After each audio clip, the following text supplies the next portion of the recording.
Our next presenter is Dr. Francesco Peyronel from University of Florence, Italy. He's going to talk about the geographic clustering of ECD in Italy and France.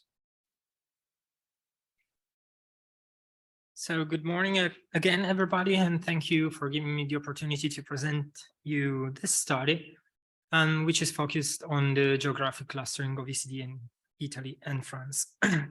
I have no conflict of interest. And so where did it all start? It was actually 5-6 years ago. I was working in Parma with Professor Vaglia. I was a resident in nephrology there. And one day, this guy here, who is Dr. Fenaroli, asked us a question, who was a brilliant question, actually. And he asked us, have you noticed that all or the majority of our ECD patients come from the area around Naples, which is actually a good point because Naples is very, very far away from Parma, where we were working, and we had actually a third of our patients from there.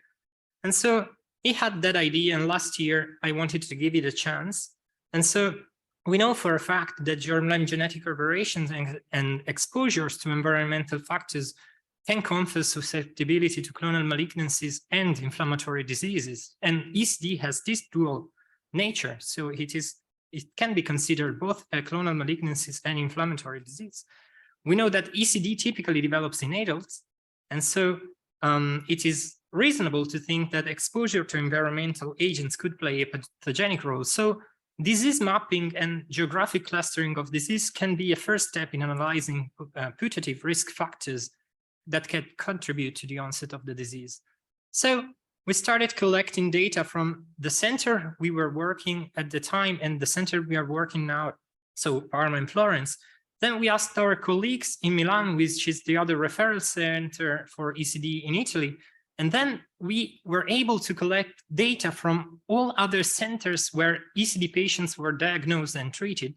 In Italy, I don't want to lie, this was a huge effort. And I think that this permitted us not only to increase our data set, but it also gave us the opportunity to create a national network. And I think that patients in Italy will benefit of it in the future. So this is our cohort. We were able to collect 140 patients, and we excluded those who had an onset of ECD in childhood, those who were born in other countries, and those who were lacking data. And by lacking data, I mean that we didn't know by analyzing the charts where they were born, because we used that as our element to define their geographic origin. And then, of course, we normalized the number of diagnoses for each region for the population density based on the National Institute of Statistics data. And after seeing the results we were getting from Italy, we asked our friends in France, so the group led by Professor Aroche, to help us and to see whether this could be confirmed in France too. And we were able to collect other 238 patients, and leading to a cohort of 356 patients in total. And we performed the same analysis in France too. And so these are the characteristics of the patients. And as you can see, these are typical ECD patients with an age of a diagnosis around 55, 60 years, with 3/3 of patients being male, with the majority of them harboring a BRAF mutations and with organ involvements that were similar from between the two cohorts. And so before jumping to the geographic clustering, I just wanted to show you this graph, which represents the number of diagnoses in Italy and France. And as you can see, the diagnosis rose until 2020, which is when the COVID-19 pandemic broke out. And as you can see,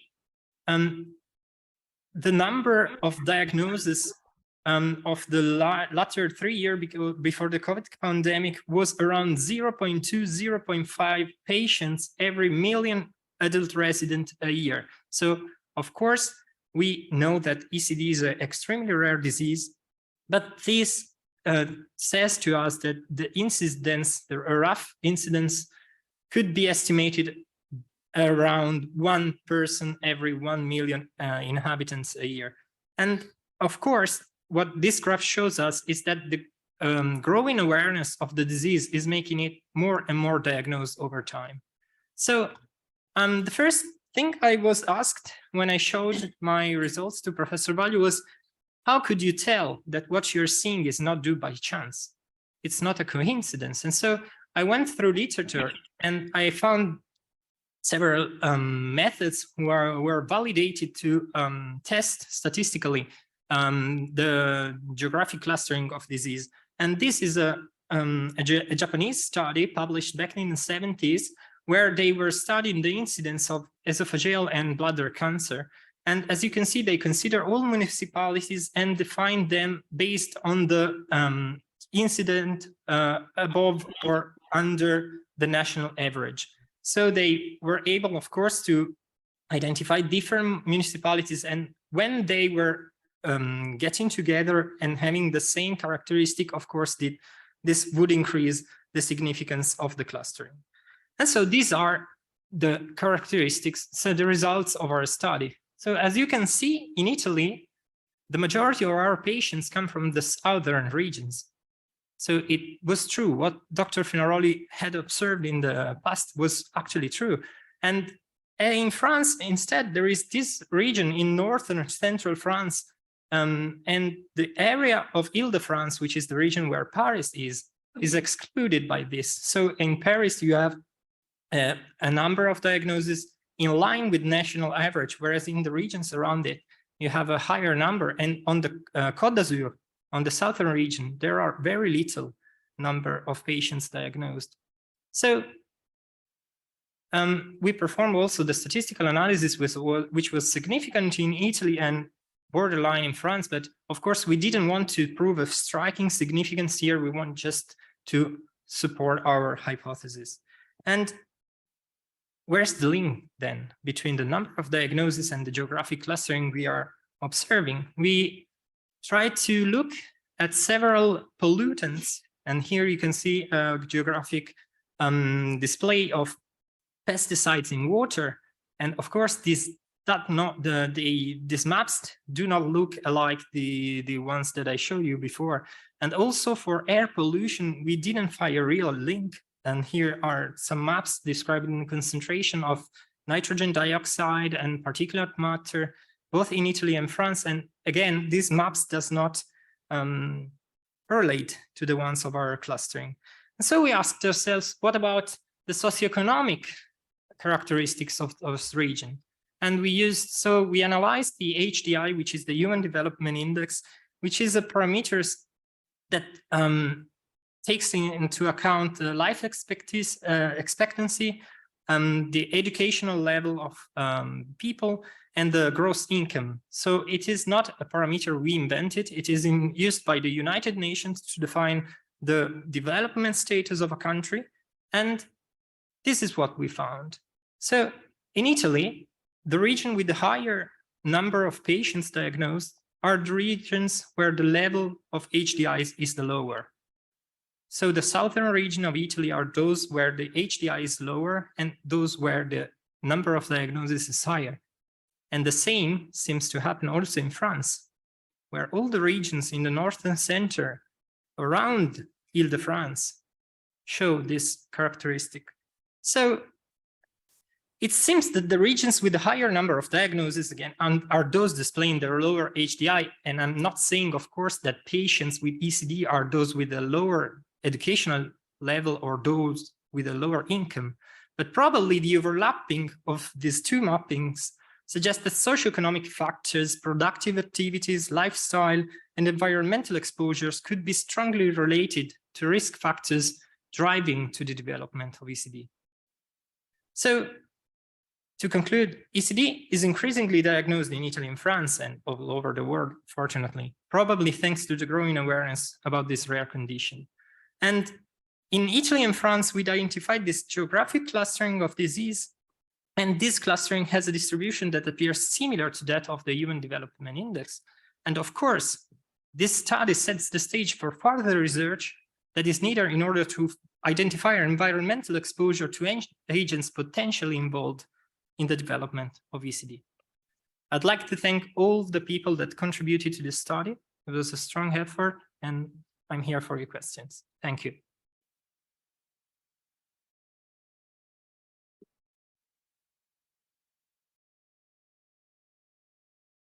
A very interesting talk. I wonder in these two locations if there's also a difference in the ethnic diversity, because you mentioned like Paris was excluded, where you have a lot of different ethnic diversity there that might dilute out if there's any kind of genetic factors. And I just wondered in these two sites, did you also look at the ethnic diversity? So thank you for the question. That's a really good point. I can say for Italy that there isn't such an ethnic background, because in Italy there hasn't been such an immigration and after colonial occupation, as opposed to France, of course. I cannot tell you this. We had thought about this, but it will require much effort in defining also the ethnicity of French patients. So that's a good point, but I cannot answer to you.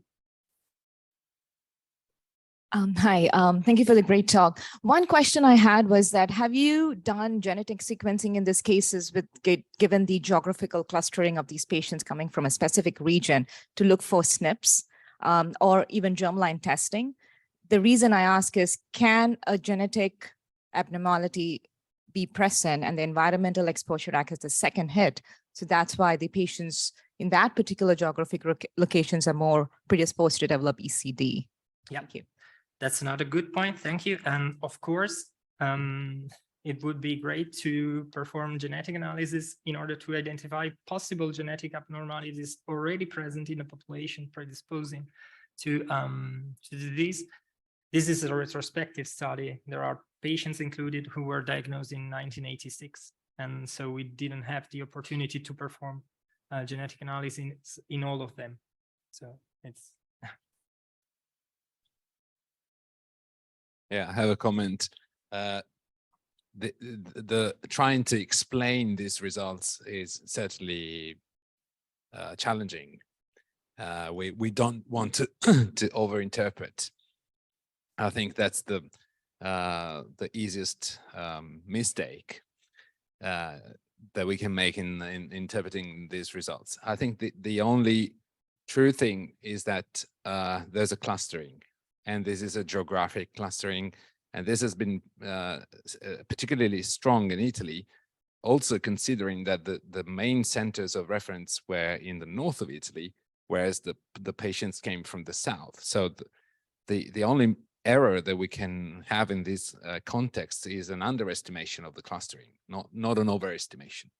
So first, this is the first point. I think geographic clustering occurs in this disease, at least in Italy, and in France as well, it appears, even if it was not statistically significant. But again, the region where most patients could be concentrated is Paris, and Paris was the lower, the lowest area.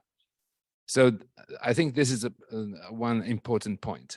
And the second, the true implication of these results is that there is something environmental in these areas. It's not, there can be an interaction with genetic backgrounds, but generally this clustering lead to the hypothesis that it's the environment that contributes.